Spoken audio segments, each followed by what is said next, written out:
നമ്മുടെ ഗ്രാമപ്രദേശങ്ങളിലോട്ടൊക്കെ ഒന്ന് കണ്ണോടിച്ചാൽ നമുക്ക് ഏറ്റവും കൂടുതൽ കാണുന്ന ഒരു സാധനമായിരുന്നു ചക്ക.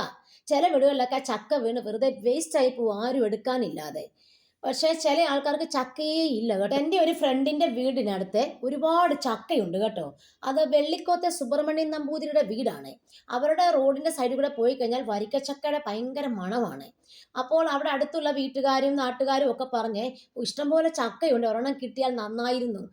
അനുവാദമില്ലാതെ എങ്ങനെ ചക്ക ഇടും എന്നൊക്കെ ചോദിച്ച് എല്ലാവരും ഇങ്ങനെ പരസ്പരം പറഞ്ഞുകൊണ്ടിരുന്നേ. ഈ വാർത്ത അദ്ദേഹത്തിൻ്റെ ചെവിയിലെത്തി.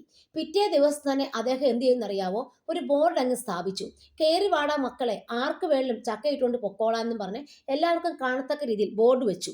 അതിനുശേഷം ആൾക്കാരെല്ലാം വന്ന് ഇഷ്ടംപോലെ ചക്ക ഇട്ടുകൊണ്ട് പോകുന്നുണ്ട് കേട്ടോ. ബോർഡ് സ്ഥാപിച്ചതിനെ കുറിച്ച് സുബ്രഹ്മണ്യൻ ചേട്ടൻ പറയുന്നത് എങ്ങനെയാണ്: എല്ലാവർക്കും ആഗ്രഹമില്ലേ ചക്ക പഴുപ്പിച്ച് കഴിക്കണമെന്നും ചക്ക വേവിച്ച് കഴിക്കണമെന്നും ഒക്കെ. അതുകൊണ്ട് എല്ലാവരും ഇട്ടുകൊണ്ട് പോകട്ടെ എന്നാണ് അദ്ദേഹം പറയുന്നത്. നമ്മൾ എല്ലാവരും ഒരു മാതൃകയാക്കണം.